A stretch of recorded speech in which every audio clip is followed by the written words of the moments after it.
I was parked outside a diner in Elmwood, staring at a photo on my phone.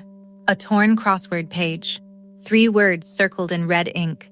The handwriting was shaky. Arthritis does that after 78 years, but the message was steady. I had waited 3 years for that signal. My parents had spent a decade telling everyone I was an unemployed failure who did nothing with her life. They had no clue I spent my days investigating people exactly like them. Grandma had just sent me the code. What happened at that Thanksgiving table 30 minutes later shattered my family forever. But first, you have to understand how a family decides one of their own is worthless, and what happens when they're proven wrong. Welcome back to Tranquil Drama Stories.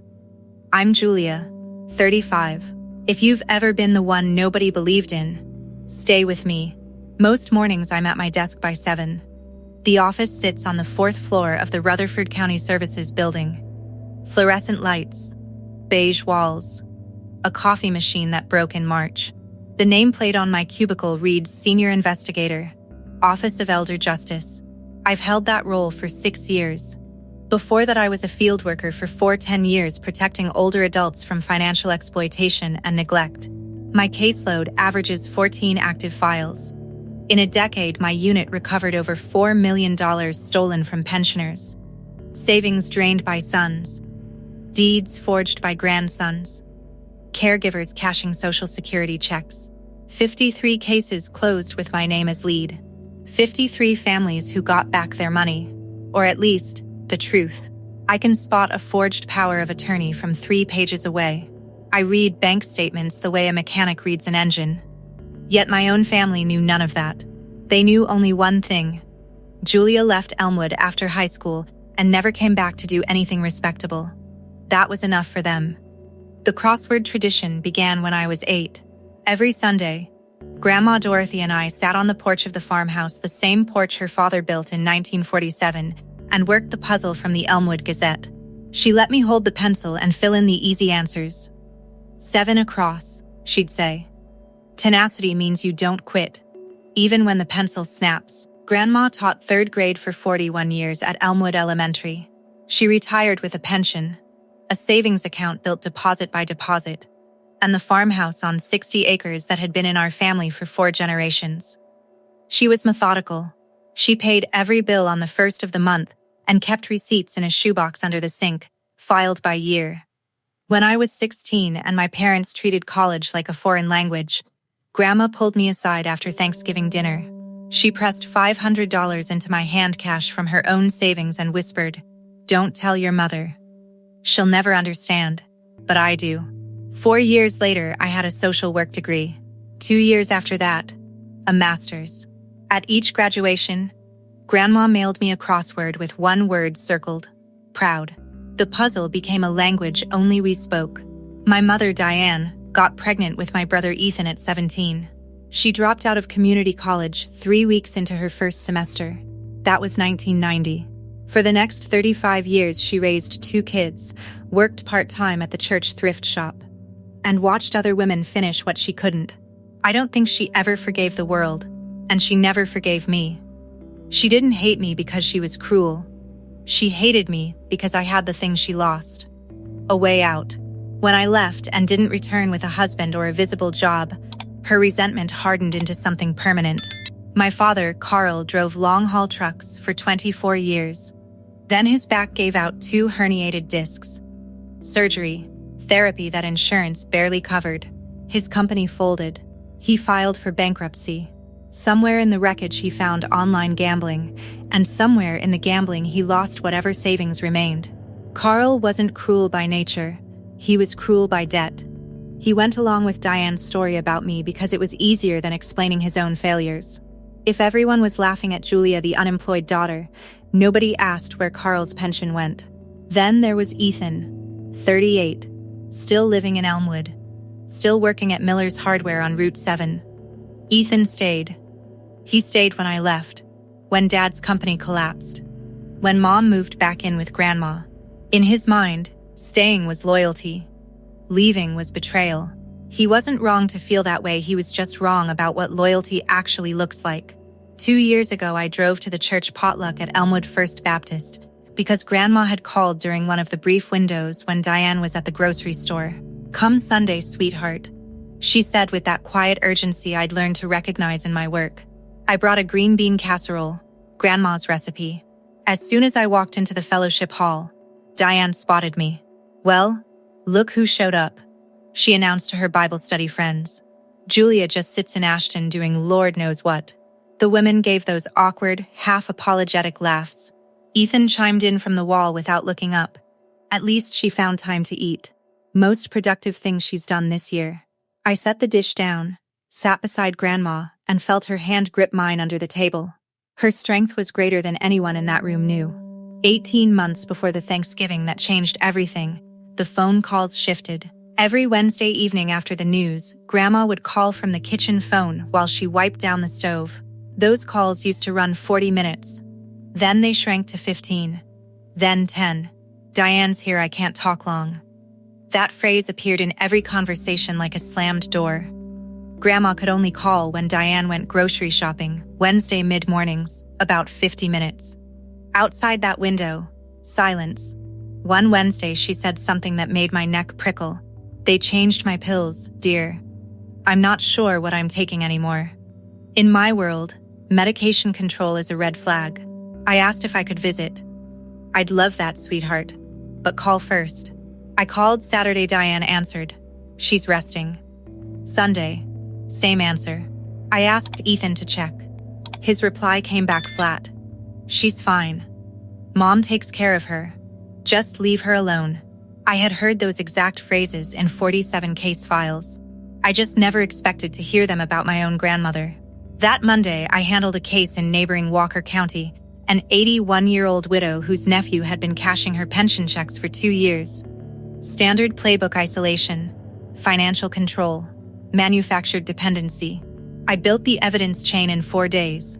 Charges filed Friday. The widow sat across from me and wept. Not sad tears, but relief. "You saved my life," she said. I told her she saved her own by calling us.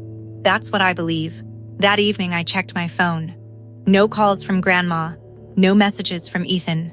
Nothing from Diane, though she never called anyway unless she needed someone to blame.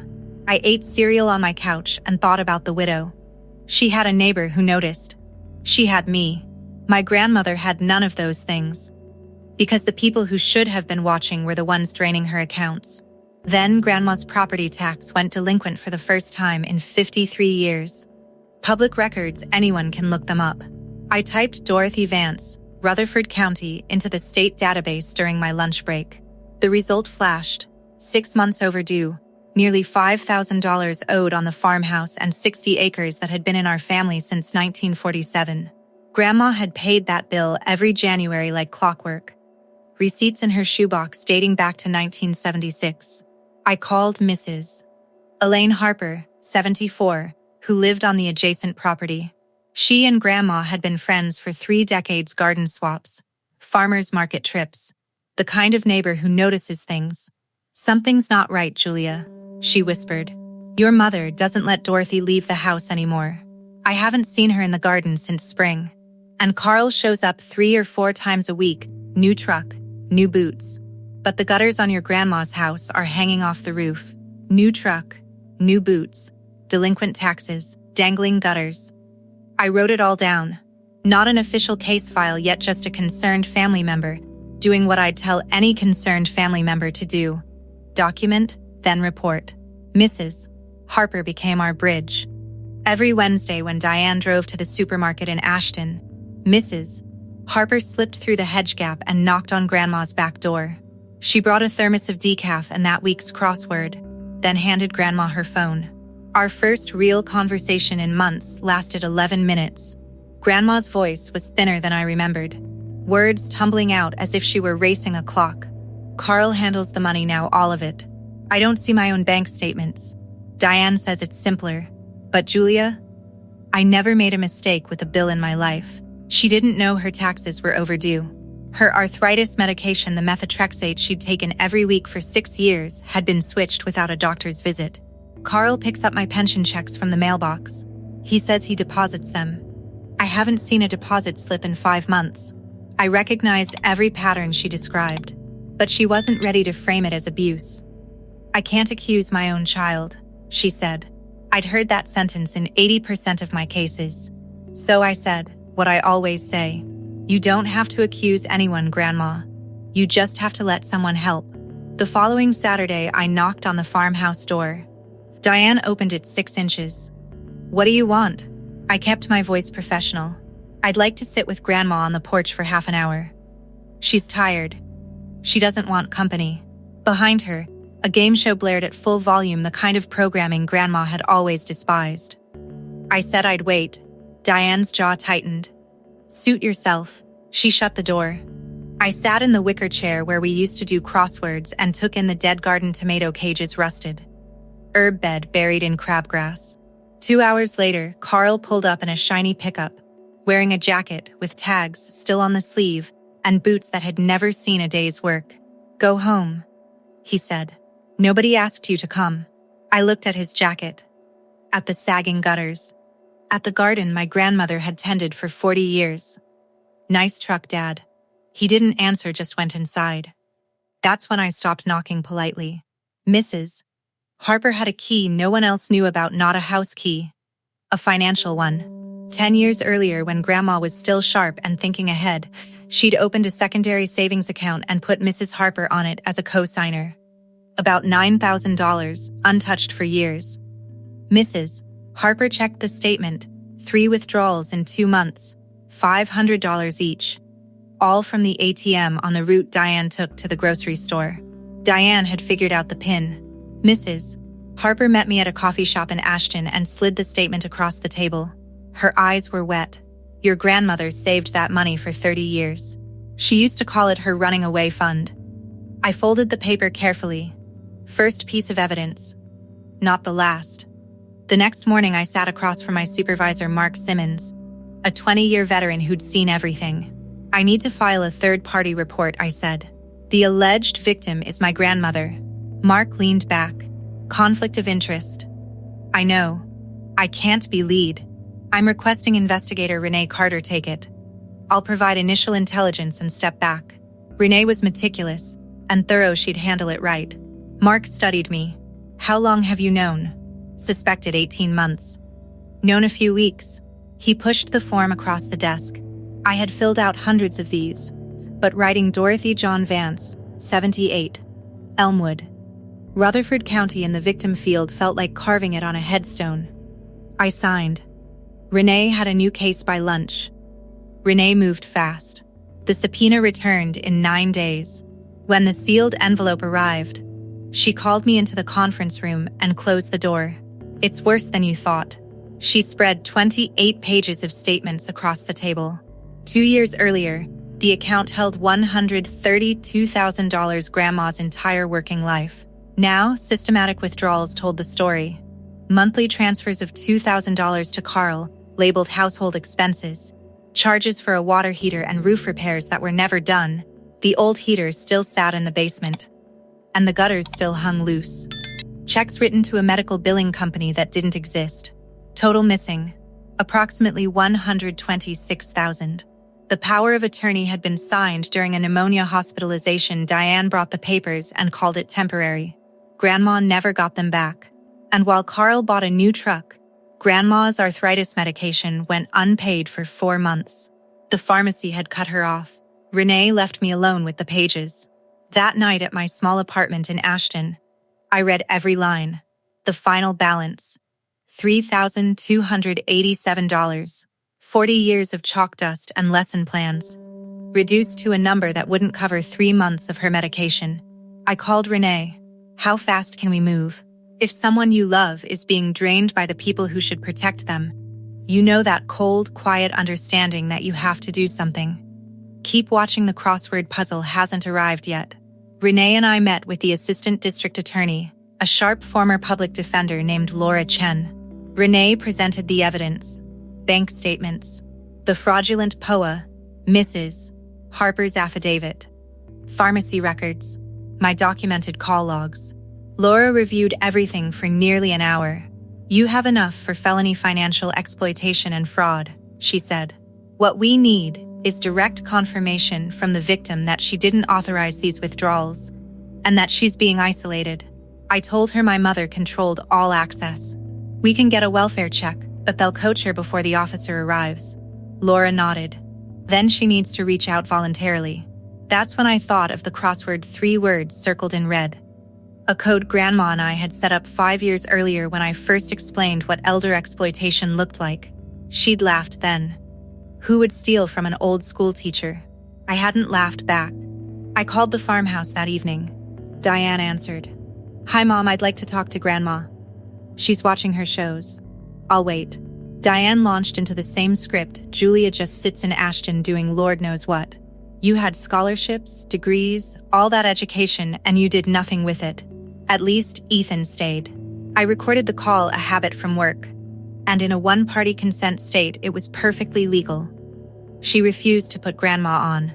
Then I emailed Ethan. Grandma's property taxes are 6 months overdue. She hasn't seen a doctor in 4 months. Please, check on her. His reply came that night. I check on her every week. Mom handles everything. Stop stirring up drama. I wrote back Ethan. The taxes aren't being sorted out. I pulled the county records and her bank account. He shot back one line.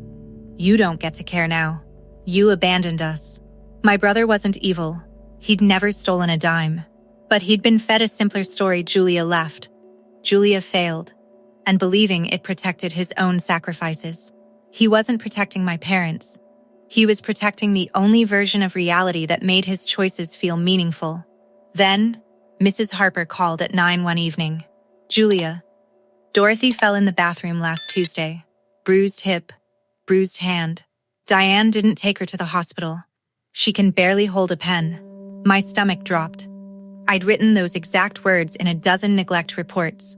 There's more, Mrs. Harper said. Last night I saw your mother's silhouette on the porch.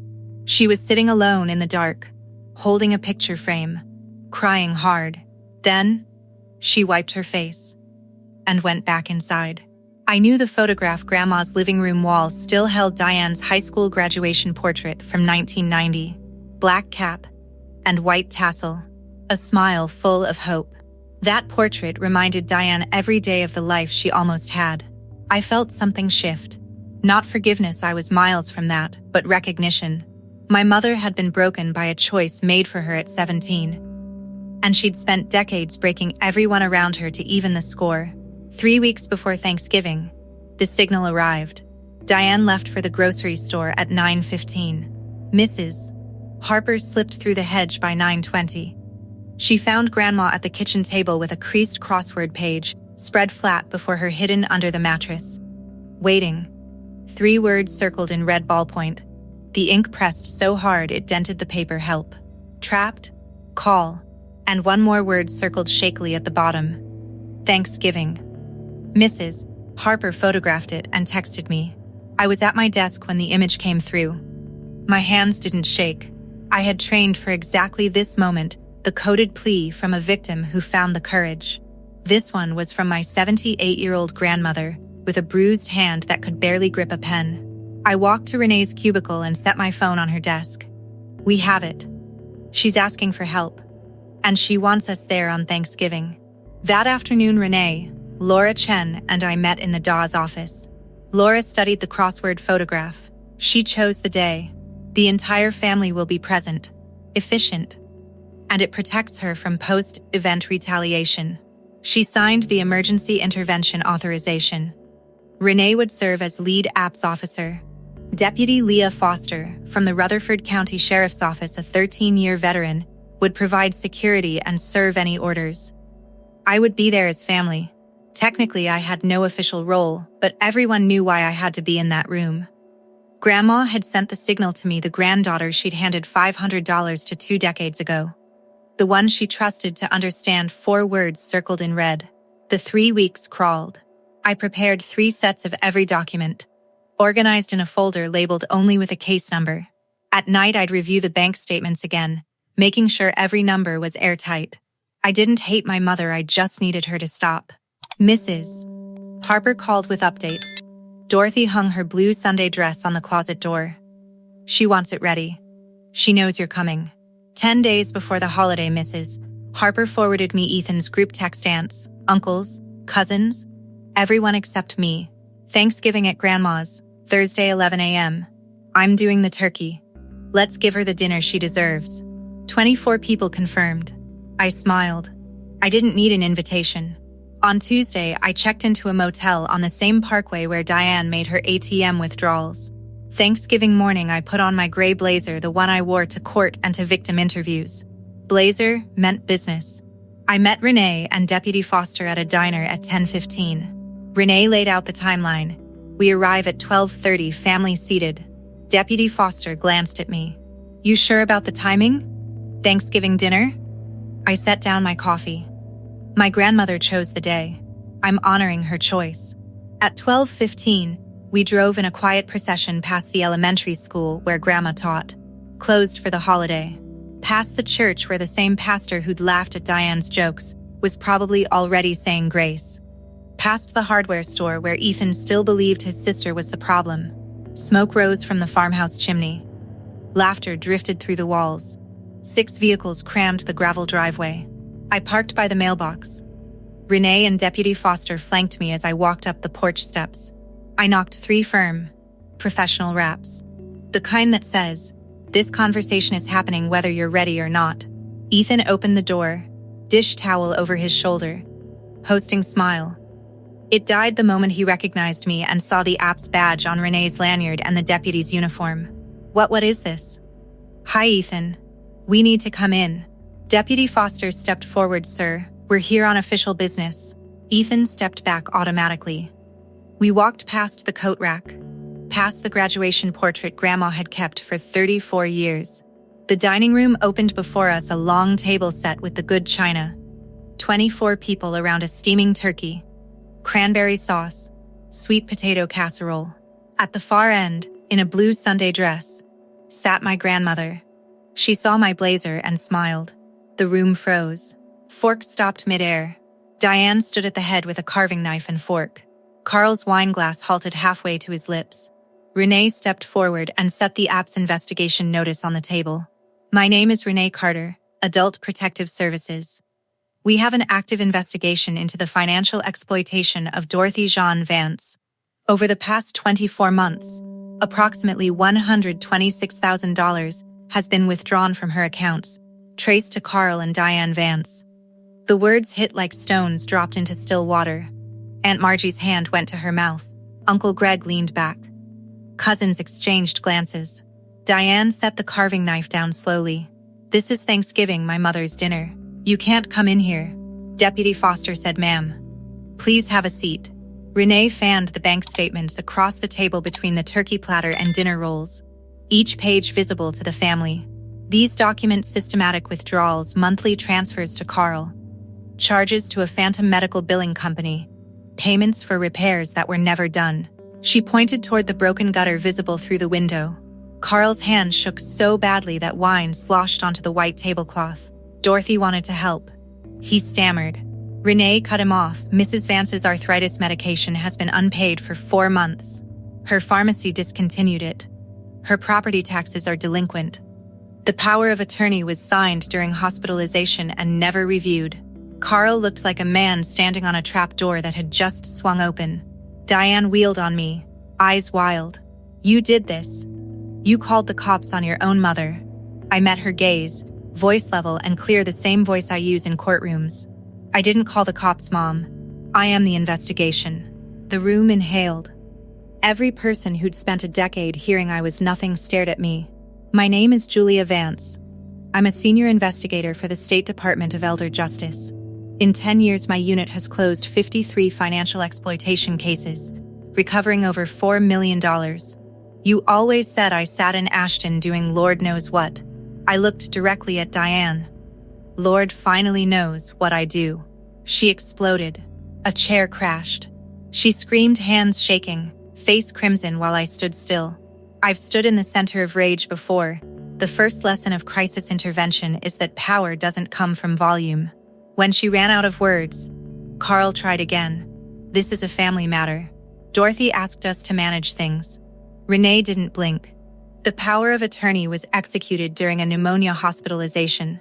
The checks to the billing company were deposited into a personal account held by Diane. That company was dissolved years ago and has no employees. Carl stared at the spreading wine stain. Then, my grandmother stood. Mrs. Harper, seated beside her by my arrangement, helped her rise. The room turned. Grandma rested her bruised hand on the table's edge, trembling not from weakness but from holding back 43 years of patience. I taught third grade for 41 years, she said. Voice thin but steady. I saved every penny. I raised my children in this house, and they took everything except my crossword puzzles. She paused, looking at Diane, then Carl. That was their mistake. Ethan stood frozen in the doorway, his face cycling through shock, denial, recognition. You were trying to tell me, he whispered. The email about the taxes. I thought you were just, he couldn't finish. I know what you thought, I said. He pressed a hand against the doorframe, as if it were the only thing holding him upright. Deputy Foster addressed the room. Carl Vance is being asked to accompany me for questioning regarding felony elder financial exploitation. Diane Vance is being served a temporary order restricting contact with Dorothy Vance and access to her financial accounts. As Diane was let out, she passed Grandma's chair and stopped. Grandma looked up at her daughter with a heavy, 55-year-old sadness.